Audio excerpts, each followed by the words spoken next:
Os reiteramos la bienvenida a este acto, os agradecemos enormemente que hayáis decidido pasar la tarde aquí con Izquierda Unida, porque reconocemos que es un esfuerzo importante, no nos sobra tiempo nadie y realmente os agradecemos que hagáis este esfuerzo y este compromiso ciudadano de venir aquí a escuchar ideas. Queremos reiterar, en primer lugar, nuestras disculpas y nuestro agradecimiento a vuestra paciencia por la tardanza en empezar este acto. Os podéis imaginar lo complicado es organizar una cosa de estas características para tanta gente, intentar que todo esté a punto, que los candidatos lleguen a tiempo, que todo el mundo pueda sentirse más o menos a gusto en el acto. Os pedimos de nuevo disculpas y esperamos que el acto esté a la altura de las expectativas que habéis depositado en él. Para hacer este acto y otros muchos que hacemos en la campaña, hace falta el esfuerzo de muchas personas que trabajan de forma absolutamente desinteresada. Y ese trabajo voluntario no se hace por el apego exclusivamente a unas siglas. Unas siglas significan algo si llevan detrás unas ideas. Pero ni siquiera se trata solamente de eso.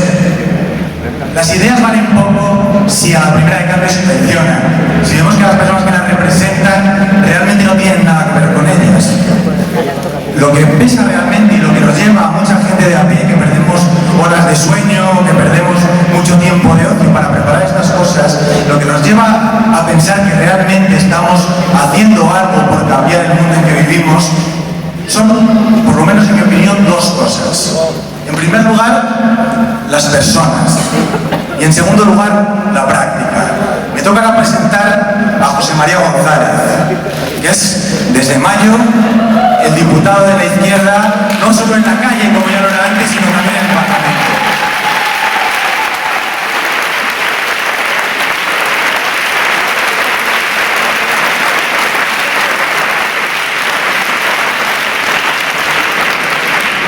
Durante varios años, antes de ser elegido, José María González se ha recorrido de norte a sur esta comunidad.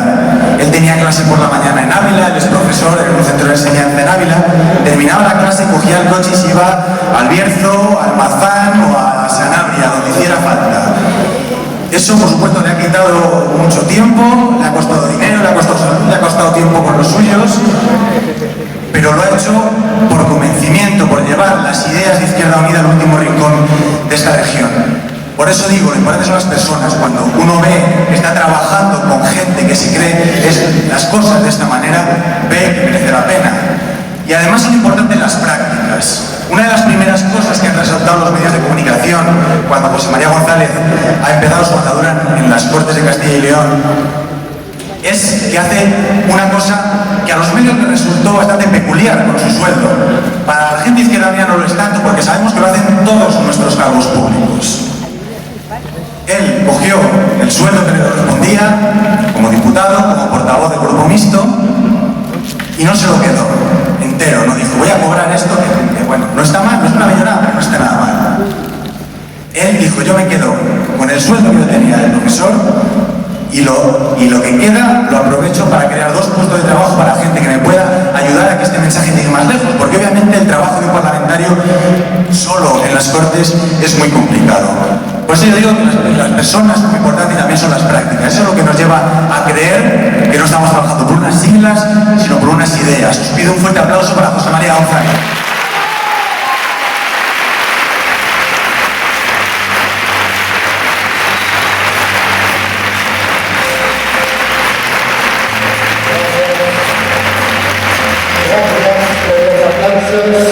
Que no son para José María González, son para todos nosotros y lo que representamos.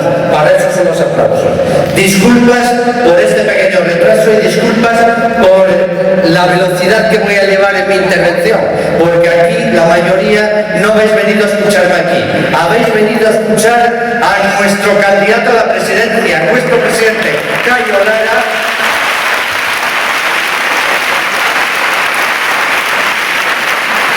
Y habéis venido a escuchar a nuestros futuros diputados y nuestras futuras senadoras y senadores. En potencia de momento, pero tomará posesión. Algunos no se creían hace algunos meses que fuésemos a tomar posesión en las Cortes de Castilla y León. Y hoy vosotros tenéis un procurador en las Cortes de Castilla y León. Algunos no se creían que fuésemos a gobernar en Valladolid, y gobernamos en Valladolid, porque Manolo Sarabia es alcalde en la sombra, porque nuestro grupo municipal va marcando el camino político en esta ciudad.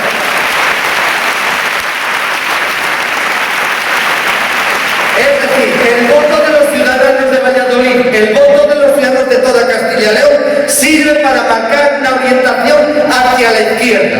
Y yo hoy aquí no tengo que dejar de enorgullecerme de los votos recibidos, de los votos que vamos a recibir, pero también de nuestro trabajo. Cuando vengo en el coche por las mañanas y escucho hablar del Grupo Municipal de Izquierda Unida, para mí es un orgullo, va marcando la línea. Y cuando yo intervengo en las Cortes de Castilla y León, un día como hoy, una mañana como hoy, para hablar de los problemas del barrio de La Cotilla, donde estamos, me siento sumamente orgulloso, aunque después sirva para recibir el no a la propuesta por parte del Partido Popular. Pero tiene la mayoría absoluta, esa mayoría absoluta que hay que romper a nivel de todo el Estado, de cualquier partido. Y aquí lo vamos a romper en el Ayuntamiento y las Cortes con las propuestas, porque en la medida en que vuestros votos llevan la política allí, ellos actúan de otra forma. Entonces, sumamente orgulloso de ello. Y decir que vamos a unas elecciones generales sumamente importantes. Yo creo que fue en un acto como este, aquí en Valladolid, de las pasadas elecciones, o donde yo hablé, no sé si en un acto como este o en el acto de Medina, ahora que veo a nuestros concejales de Medina y veo a nuestro diputado provincial. Yo dije, estas elecciones son históricas, no tanto por dónde va a llegar Izquierda Unida, sino por lo que se juega la población de Valladolid y de Castilla y León y de todo el Estado.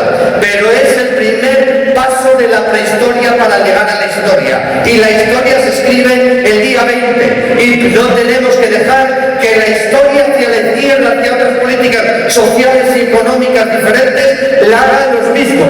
No tenemos que permitir que tengan un bolígrafo de tinta transparente. Tenemos que lanzar una papeleta clara, contundente, con el nombre de Izquierda Unida, y tenemos que conseguirlo entre todos y todas, para evitar que esos castellano-leoneses que tienen en su cajón un 10% de los 5.000 millones de euros que hay en billetes de 500 euros, los pongan a disposición de las políticas sociales, por mucho que el Partido Popular y el Partido Socialista no quieran. Y meto el Partido Popular y el Partido Socialista porque están juntos en la política fiscal a nivel de todo el Estado, pero también aquí en Castilla y León.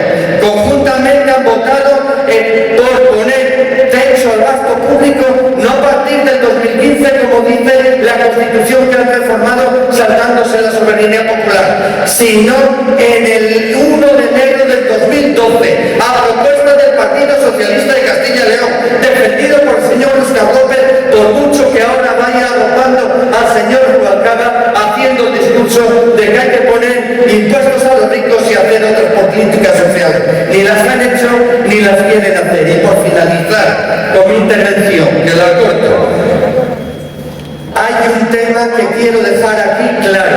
Izquierda Unida va a ir a la Fiscalía con el tema de las cajas. Venga con nosotros el Partido Popular, venga con Vicente Herrera o venga el Partido Socialista. Llamamos a que nos acompañe, Me gustaría poder seguir, pero como nos hemos retrasado nosotros, yo me corto y dejo la palabra a nuestra senadora María Teresa Martín, Maite Martín, nuestra senadora, con vuestros votos y algunos más que no están lejos de que sean los necesarios para que tengamos representación en Valladolid.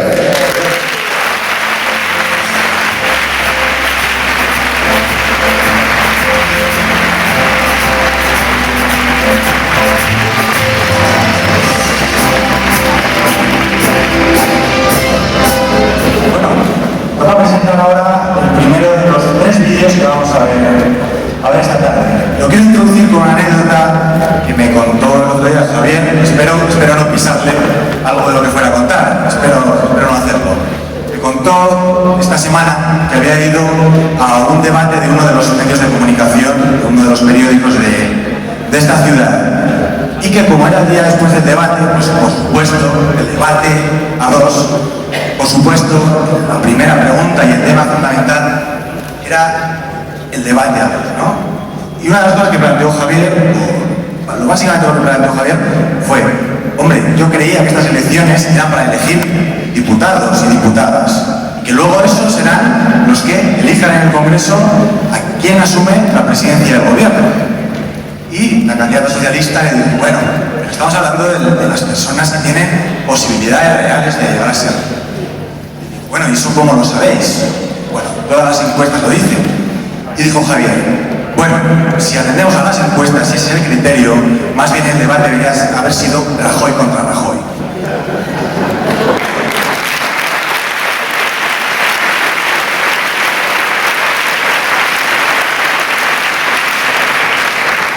Más allá de eso, más allá de ese debate personalista y presidencialista, lo que importa es que haya debate de ideas.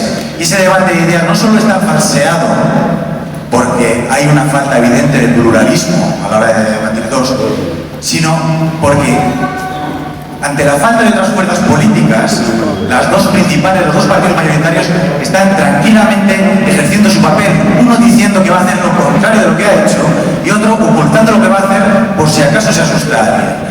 Eso es no someterse al control, eso es un debate falseado y ese es un debate que oculta las coincidencias que hay entre ambos, que oculta que realmente se trata de un duelo de recortadores. Dentro del vídeo, por favor.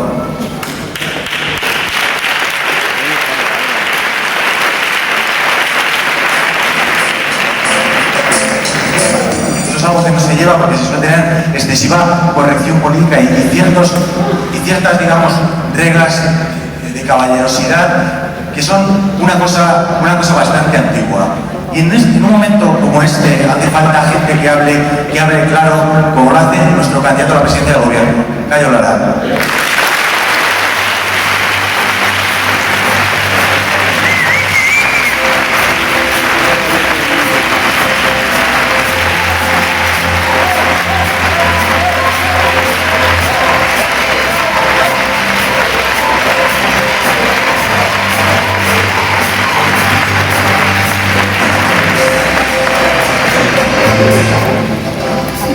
Me han contado esta tarde que en algún acto del alcalde de vuestra ciudad, un chaval ha debido increparle y ha debido decirle algo así, como que tenía un sueldo alto, que se bajara el sueldo, como algo así. Un alcalde normal hubiera llamado probablemente al chaval y le hubiera dicho el sueldo que tiene y le hubiera explicado las razones de por qué tiene ese sueldo. Sin embargo, parece que lo que ha dicho es que siempre tiene que haber un payaso y ha utilizado la expresión payaso como insulto. Yo creo que aunque solo sea por nuestra infancia cuando íbamos a los circos, yo tengo un profundo respeto a los payasos. Tienen los payasos más dignidad que algunos alcaldes en este país.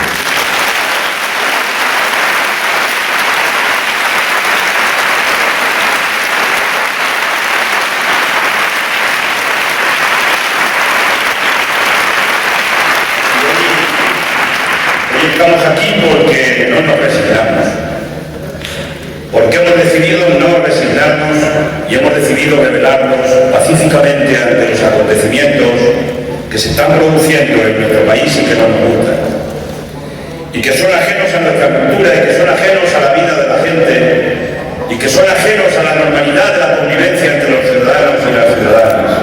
Y nos es ajeno que haya 5 millones de parados, porque son nuestros hermanos, nuestros amigos, nuestros hijos, nuestros vecinos, somos nosotros mismos.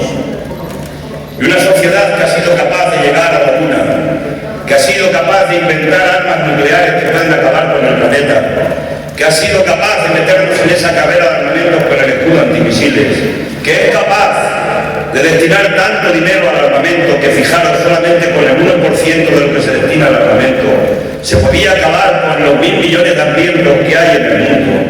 Una sociedad que ha conseguido todas esas cosas, barbaridades, es imposible que no pueda haber conseguido aquí en nuestro país acabar con 5 millones de parados. Y estamos aquí porque no nos resignamos a que se echen a 15.000 personas de sus casas cada trimestre porque han cometido el grave delito de perder el empleo y no poder pagar la hipoteca de la vivienda. Y estamos aquí porque no nos resignamos a que el 43% de los jóvenes, la juventud probablemente mejor formada de la historia de nuestro país, que se ha educado en las escuelas de formación profesional, en nuestros colegios, en los institutos, en las universidades, y que se han educado y los han educado para que aporten sus conocimientos y su fuerza de trabajo a esta sociedad y devuelvan la parte de lo que han recibido de esta sociedad. Es incomprensible que solamente se les ofrezca el desempleo y la precariedad. Y estamos aquí también probablemente porque no entendemos que cada vez haya más ricos y que aumente el número de pobres, hasta según Cáritas llegar a un 20% de las personas que en nuestro país pueden estar en el umbral de la pobreza.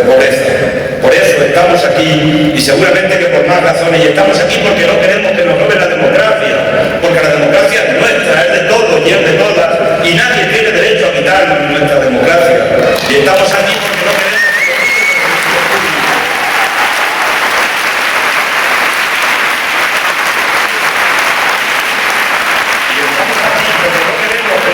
Servicios públicos y los derechos laborales, eso por lo que tanta gente ha luchado tanto y ha dejado hasta la vida en el empeño, porque tuviéramos una sociedad con unas relaciones laborales más normalizadas, más justas entre los empresarios y los trabajadores.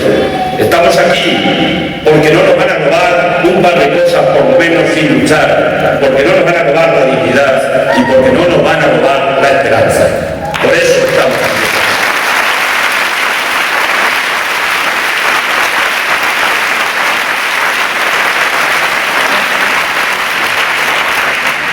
En Grecia se ha impuesto la dictadura de los mercados.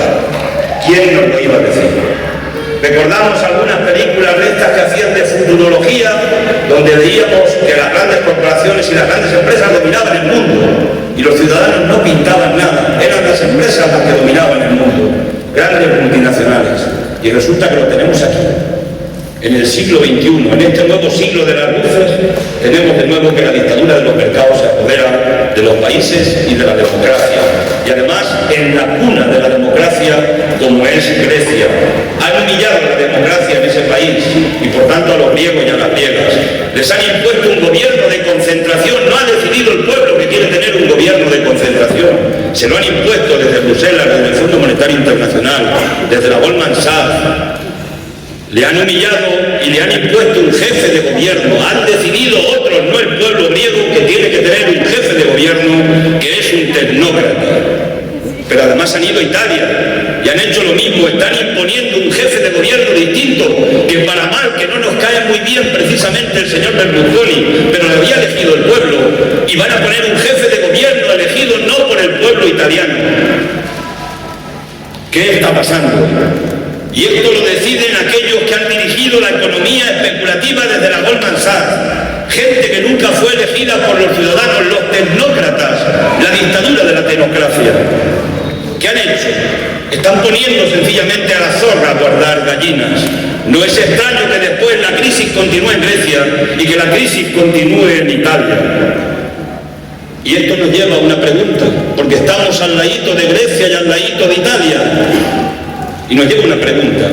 Y el día 20, si este pueblo elige el jefe de gobierno que quiere elegir democráticamente, aunque tengamos una ley electoral que deja mucho que desear con eso de la democracia representativa, si este pueblo elige un día 20 un jefe de gobierno, la pregunta es, ¿van a poner los mercados a Mazo?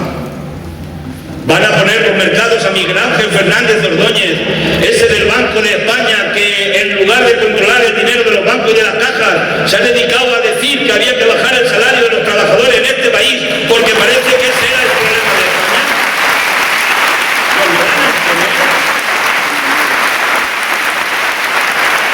Pero llegaremos a un entendimiento que la dictadura de los mercados, que los especuladores financieros, que los que sueñan que cada mañana amanezca con una recesión, aunque eso tenga mucho sufrimiento en la gente, porque ellos ganan más dinero y especulan más y presentan mejores cuentas de resultados a sus jefes, no distinguen de colores. Y no distinguen de colores porque se han metido con un gobierno de un partido socialdemócrata en Grecia y se meten también con un gobierno de un partido de derechas en Italia, plenamente de derechas. Les da igual los colores. Imponen tecnócratas en los gobiernos y los imponen por encima de las democracias. Y la pregunta, para los que habéis leído libros de la historia y para los que sois mayores o menos mayores y sabéis lo que ha pasado en el pasado, es ¿qué viene después de que las democracias no eligen a sus representantes? ¿Qué es lo que viene el día siguiente? No lo quiero ni mencionar porque recuerda tiempos muy negros en la historia de la humanidad. Y una breve reflexión. ¿Por qué son tan débiles los estados? Porque han debilitado a los estados. Porque se decidió que más mercado y menos estado en esa hoja de ruta neoliberal de la Unión Europea.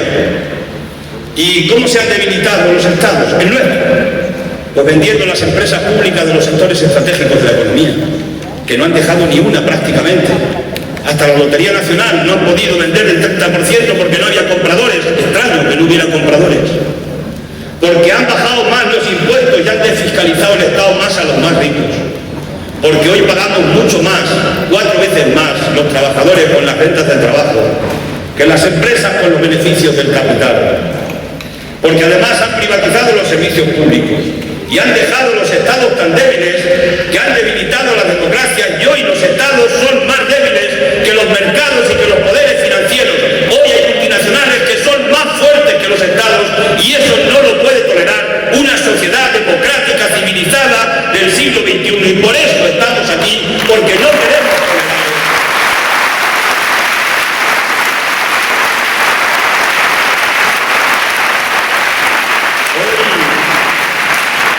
Después de mandar tantos mensajes a los mercados, después de decirnos que había que sufrir, que había que apretarnos el cinturón, que nos recortan pensiones, que nos recortan salarios, que nos recortan presupuestos en sanidad, en educación, que los gobiernos autónomos del PP siguen recortando educación y sanidad, que no paran de recortar. Hoy nos dice Bruselas que no cumplimos el objetivo de control del déficit, que gastamos más que lo que ingresamos y probablemente van a pedir más recortes. Y nos dicen también que hemos entrado en este cuarto trimestre en recesión. Y por tanto más recortes ya sabemos lo que es porque lo hemos probado. Más recortes significa más crisis y más paro, porque si nos quitan poder adquisitivo, tenemos menos capacidad de compra, las empresas venden menos, producen menos, despiden a trabajadores y nos han metido en ese círculo vicioso del que cuesta salir y del que no salimos si no se cambian radicalmente las políticas. Y por eso hoy nosotros le queremos decir aquí, solemnemente, y lo hemos dicho esta mañana y lo quiero repetir ahora, al presidente del gobierno de España, Rodríguez Zapatero, que sigue siendo el presidente del gobierno de España, que basta ya, que se plante ante la Unión Europea y que diga que en España no va a seguir habiendo recortes porque esto nos entierra, nos hunde la economía y nos lleva por el camino de la desempleo.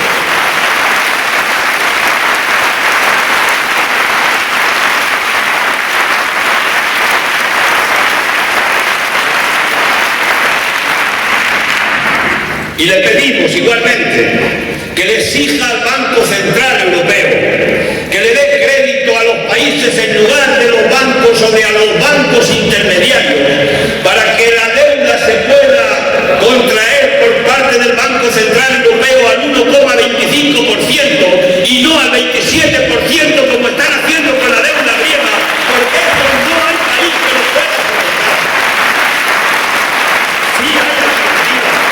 Sí hay alternativas. Pero las salidas van contra los especuladores y tenemos que tener gobiernos que se planten ante esos especuladores. Pero nos meten miedo y nos dicen muchas mentiras. Yo diría que hemos estado en la crisis, que es una estafa, pero la crisis de la gran mentira. Sin una gran mentira no era posible que pudieran tener a las sociedades todavía sin que haya levantamientos pacíficos, si queréis, pero sociales de una gran magnitud. Nos ganan con las grandes mentiras. Y yo quiero hoy, en este tiempo, aprovechar y desarrollar 5 grandes mentiras que nos han contado y que en la cabeza de mucha gente han anidado, como anidaban las mentiras de Goebbels. Dicen que la crisis ha venido de fuera. ¿Qué puede hacer un gobierno en España si la crisis no viene de fuera? Y esto es verdad. Pues es cierto que hay una parte de la crisis que es el sistema capitalista de producción y que ha llevado a una crisis financiera internacional de la que nosotros, en ese juego de casino que han hecho con los famosos activos tóxicos, tenemos una parte y nuestros bancos tienen una parte y no cabe duda que nos afecta. Pero hay otra crisis que es nuestra, del funcionamiento de nuestros gobiernos en este país. Y esa es la crisis de la especulación del ladrillo. ¿Y sabéis por qué tenemos una crisis de especulación del ladrillo? Porque los gobiernos no han cumplido con sus funciones, con las funciones que les encomendó el pueblo y con el programa especialmente del Partido Socialista que se presentó a las elecciones del 2004. Porque no han intervenido en la economía de la vivienda, porque no han creado 1,5 millones de viviendas protegidas de VPO que decía en su programa que iba a crear, porque no han creado 600.000 viviendas en régimen de alquiler, para que la gente y los jóvenes que no pueden tener una vivienda tuvieran una vivienda de alquiler. Como el gobierno no ha intervenido, ni los gobiernos de Aznar intervinieron, han permitido, han posibilitado que sean únicamente los grandes promotores y constructores los que hayan construido viviendas sin límite en nuestro país, que hayan puesto precios abusivos a la vivienda, que hayan dejado la generación más hipotecada de la historia de España, y como no ha habido intervención pública para regular eso por parte del Estado, por eso han organizado el fiasco que han organizado. Hoy está endeudada la banca, la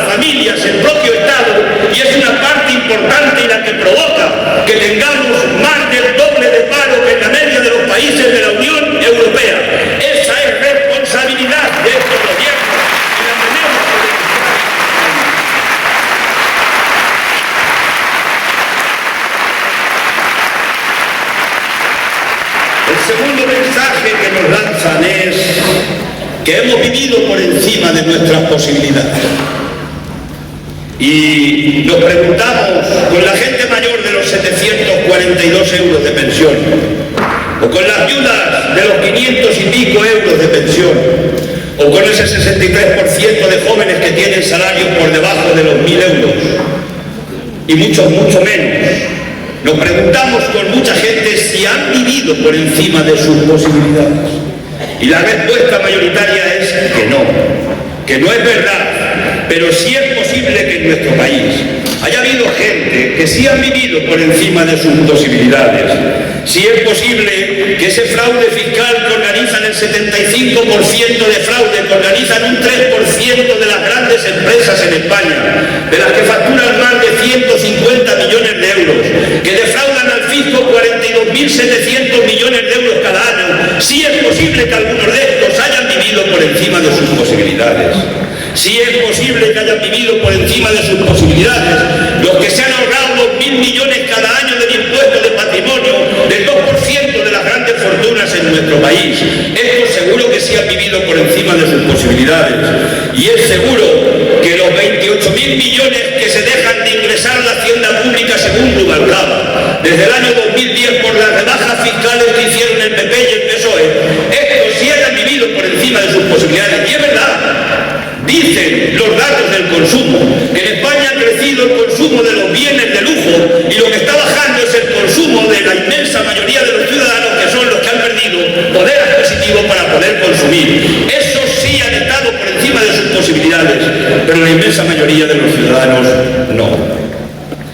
Por tanto, no es cierto, y no es cierto que la tercera gran mentira es que salvar a los bancos nos salvan a todos y a todas. Y yo diría que esta es la mentira más espectacular, porque cada vez que el gobierno ha puesto dinero bien de avales o para comprar activos tóxicos a los bancos, han dicho es que salvar a los bancos es salvarnos a todos y a todas. Y mucha gente se lo ha creído. Pero ¿cuántos estáis aquí que tengáis acciones en el banco? Estaréis alguno o alguna, pero si estáis aquí es porque sois solidarios con la inmensa mayoría de los ciudadanos y las ciudadanas, pero la inmensa mayoría no tenéis acciones en el banco. Tendréis una discreta cuenta, una cartilla, o muchos o muchas seguramente que lo que tenéis es un crédito que os cuesta pagar cada mes si os habéis embarcado en alguna aventura de un crédito porque lo necesitabais. Por tanto, hagamos un breve análisis. Si una empresa tiene problemas y hace mala gestión y pierde recursos, ¿quién la salva? ¿La salva alguien? Despide a los trabajadores, los echa a la calle, son los que pagan los platos rotos, pero no la salva nadie. Y un banco no es una empresa que alquila, coge dinero, lo alquila, lo vende y negocia con el dinero. Y si los gestores del banco y de las cajas han usado y abusado de la confianza de la gente, si el Banco de España ha mirado para otro lado y no ha controlado, si además han llevado crudos blindajes de pensiones escandalosas, si se han llevado sueldos insultantes los altos directivos y después han creado agujeros impresionantes en los bancos y las cajas, no deben ser los accionistas fuertes los que le pidan cuentas a esos gestores y si han incumplido y violado la ley les sienten en el banquillo. ¿Por qué le tenemos que poner los recursos de todos los ciudadanos? Porque si le ponemos los recursos de todos los ciudadanos, luego nos falta dinero para sanidad, nos falta dinero para educación y nos falta dinero en definitiva a la inmensa mayoría de nosotros y nosotras. Por tanto, no es verdad. Cuando se salva a los bancos, se está salvando el capital, el dinero, el poder y la especulación. Eso es lo que se está salvando cuando se salva a los bancos. La cuarta mentira: no podemos tocar a los ricos. Es que estos de Izquierda Unida, que dicen que hay que darle caña a los ricos que paguen lo que tienen que pagar, por cierto, Rubalcaba nos va copiando el programa, lo llevamos detrás, igual que los ciclistas malos que se ponen detrás en los pelotones para ir al río. Hoy se apea con medidas revolucionarias. El camarada Rubalcaba se ha puesto el traje de socialdemócrata y nos va a asombrar con su política de izquierda. Hombre, anteayer era el vicepresidente del gobierno, es el que ha levantado el dedito tantas veces que se ha votado en el Congreso de Diputados para apretarnos el cinturón a los de abajo, y ahora viene de agua bendita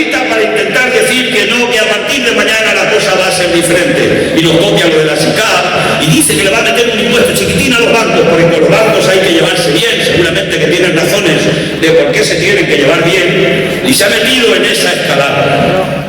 Bien, nosotros estamos defendiendo que sí se puede tocar a los ricos, porque los ricos han defraudado dinero a la hacienda pública, es decir, a todos nosotros, porque los gobiernos han hecho rebajas fiscales insultantes y esos dineros son los que hoy faltan en la hacienda pública. Por eso hay déficit en las cuentas del Estado y por eso recurren a la política de recortes. ¿Se van a llevar el dinero del país más? ¿Se van a llevar más? Si el 83% de las altas empresas del IBEX mueven el dinero por los paraísos fiscales para evadir impuestos al Estado, ¿se van a llevar más? ¿Se va a llevar más botín? ¿Se va a llevar más botín? ¿No recordáis que el señor Botín se le descubrió una pequeña cuenta de nada en Suiza por un error que tuvo algún funcionario que metió el moco donde no debía, teóricamente, y le aparecieron 2.000 millones de euros de nada, 300 y pico mil millones de las antiguas pesetas de nada en una cuentecita, y se había olvidado de que tenía que pagar los impuestos a la hacienda pública española? ¿Se van a llevar más? Estos son billetes de 500. Lo vengo contando en los discursos, llevo un par de días contando esta anécdota. En España hay 56.000 millones de euros que se mueven con esto. Casi todo el dinero que se mueve, que se gasta en sanidad en España, se mueve en billetes por España. ¿Habéis visto muchos? Pues hay 56.000 millones de euros. Y nosotros hicimos una propuesta hace 2 años y medio, mucho tiempo, ya la podían haber adoptado en la Unión Europea. Dijimos una cosa con la que nos tacharon de gilipollas, directamente, los economistas neoliberales, evidentemente, ¿no? Porque dijimos que si se les cambiara el color a estos billetes, todos tenían que pasar por el banco correspondiente para que le dieran el billete nuevo y a partir de ahí la agencia tributaria podía decirles que qué pasa con los maletines y con la bolsa de esos dineros que eso no pasa por la hacienda.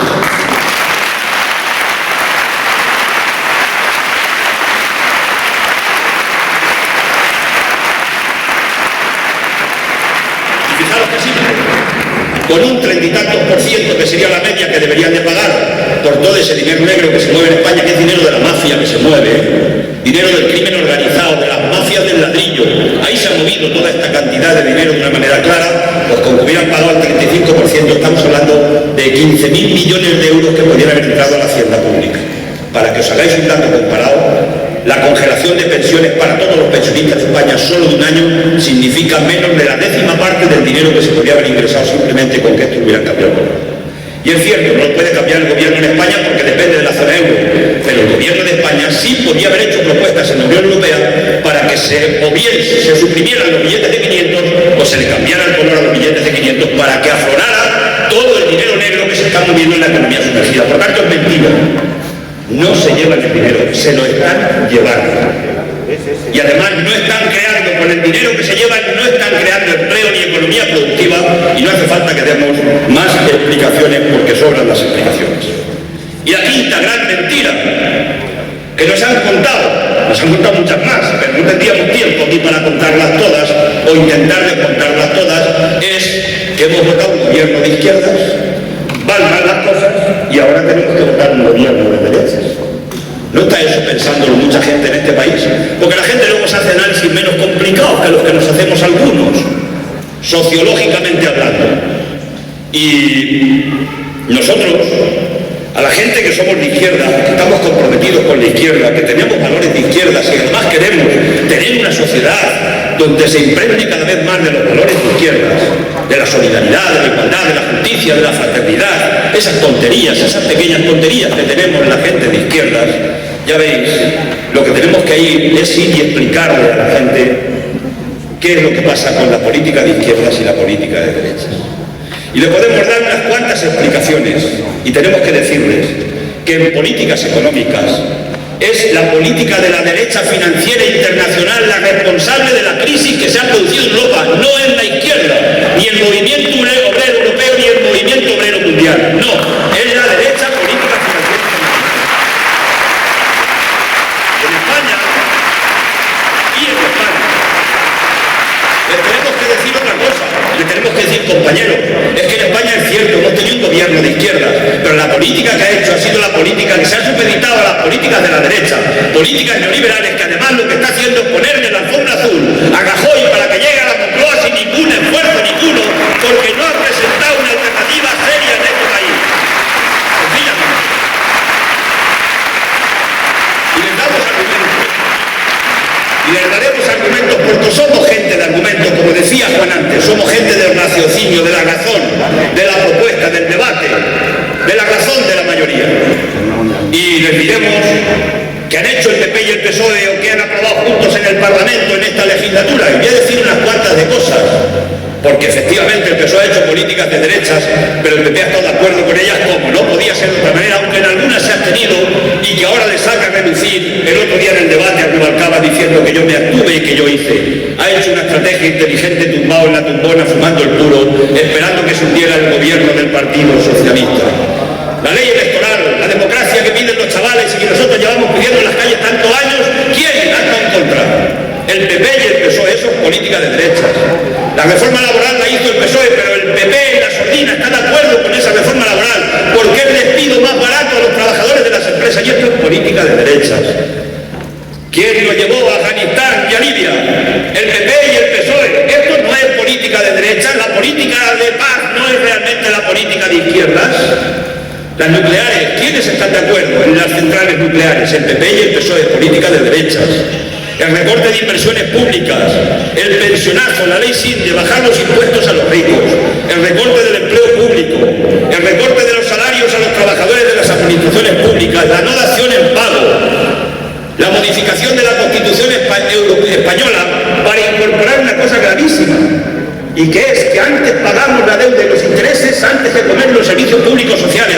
Eso han metido en el artículo 135 de la Constitución.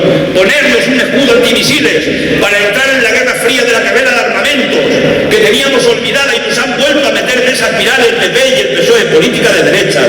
La ayuda a la Iglesia, la institución que más dinero recibe de España y en todo el tiempo de la democracia, no es de derechas.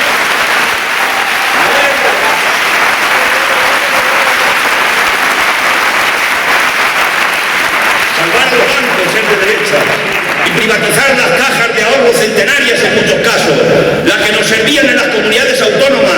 Otra cosa es que las hayan gestionado mal, y a esos sí hay que echarlos, a las que las han gestionado mal y han violado las normas esenciales de garantía de las entidades de ahorro, que tenían como objetivo prestar recursos para que se desarrollaran las comunidades de nuestro país, a las pequeñas y medianas empresas y a los proyectos emprendedores, y no reinvertir los recursos en economías especulativas que las han llevado al desastre y son responsables. Pero lo que han hecho son políticas de derechas, y privatizarlas ahora es más política de derechas.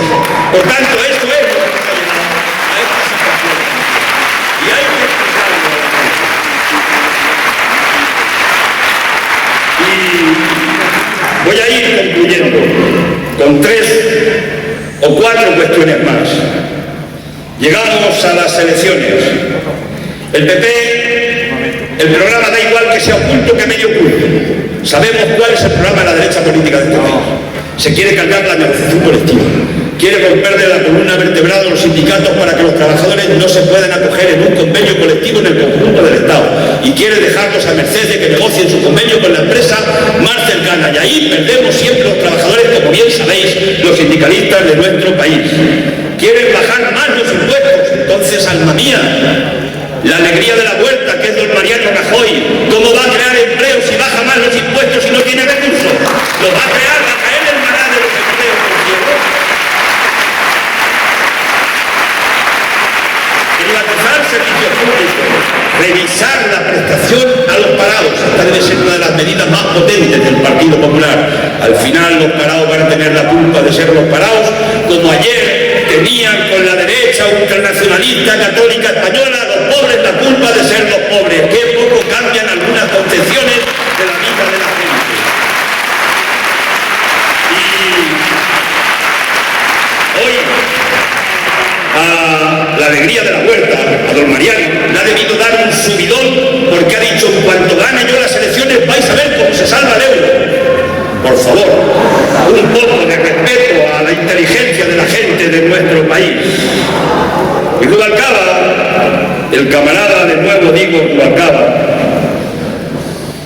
es un verso suelto.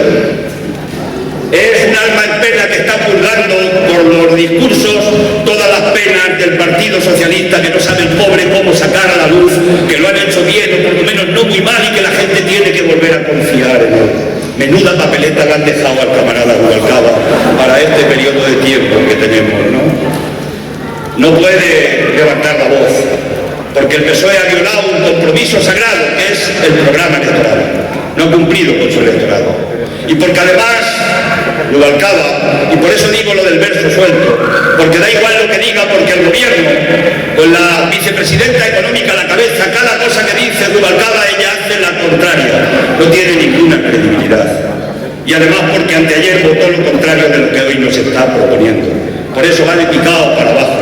Por eso se está hundiendo y a nosotros nos da pena que se hunda, pero se lo han merecido, se lo han ganado, porque si hubieran hecho políticas diferentes, si hubieran mirado a la izquierda, a los sindicatos de clase y hubieran dado un giro en la política, no habría tantos dramas en nuestro país y hoy no teníamos que estar en esta situación tan dramática, por decirlo de alguna manera, con esta desesperanza de que nos puede entrar el gobierno del Partido Popular en España. Por tanto, sobran más comentarios. Y nosotros, ¿qué decimos nosotros? Nosotros decimos que tenemos aquí y nos presentamos a estas elecciones con nuestra mochila. ¿Y la mochila? ¿Qué mochila traemos nosotros? Nosotros venimos de luchas viejas y de luchas nuevas. Traemos la honestidad de los cargos públicos de Izquierda Unida, que nadie nos puede dar lecciones de honestidad en el servicio público en nuestro país.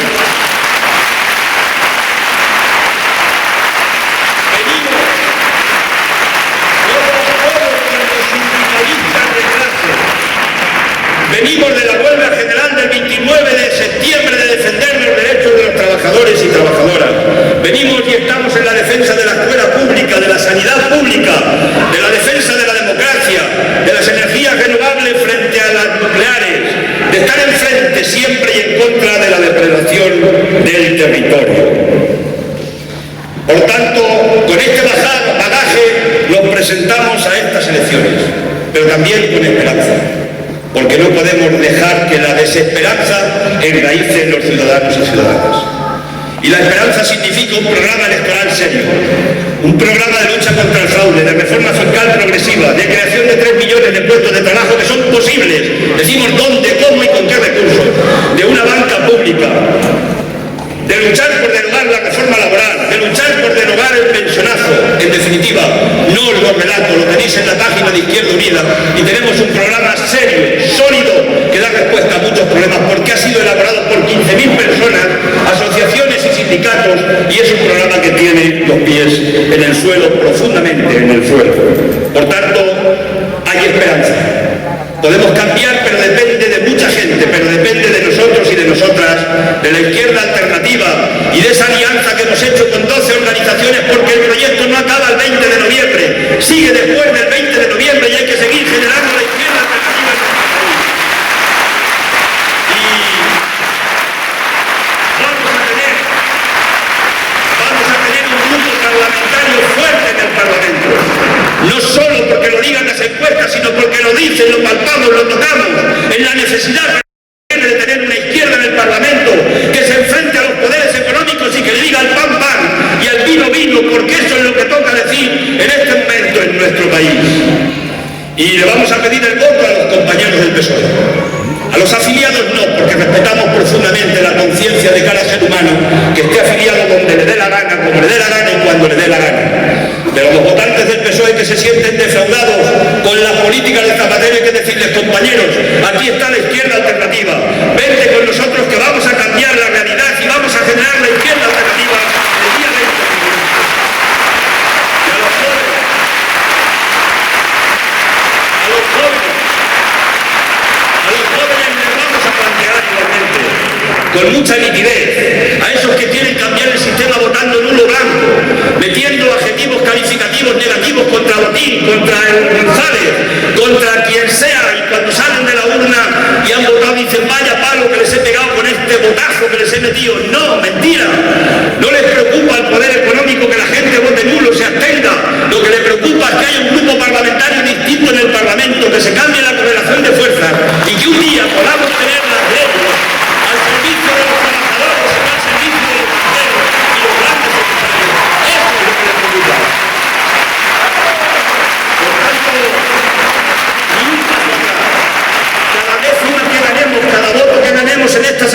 es un paso atrás que dan los banqueros, los mercados y los que nos han creado tanto desastre y sus gobiernos serviles.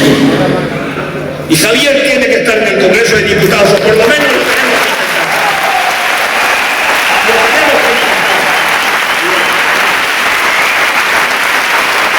¿Sabéis por qué lo tenemos que intentar? Aunque solo sea por una cosa. Lo tenemos que intentar porque hay una frase preciosa que hoy se la podemos aplicar y la podemos aplicar en Valladolid. Porque los vallisoletanos y las vallisoletanas pensabais y creíais que esto era una misión imposible.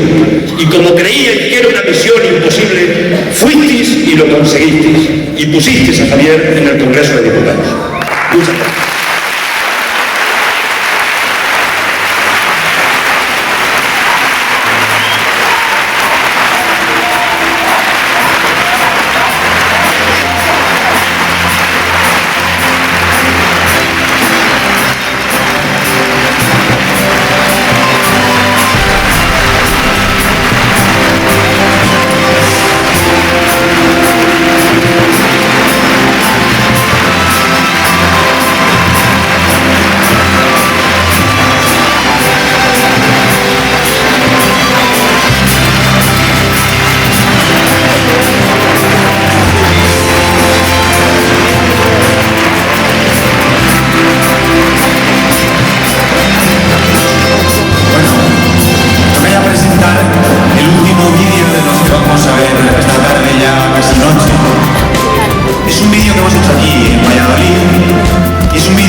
La realidad es real porque nos invita a cambiarla, no porque nos obliga a aceptarla. Ella abre espacios de libertad y no necesariamente nos encierra en las jaulas de la batalla. La realidad es un desafío. No estamos condenados a elegir entre lo mismo y lo mismo. Tenemos las manos vacías, pero las manos son nuestras. Izquierda Unida, con la gente de izquierda.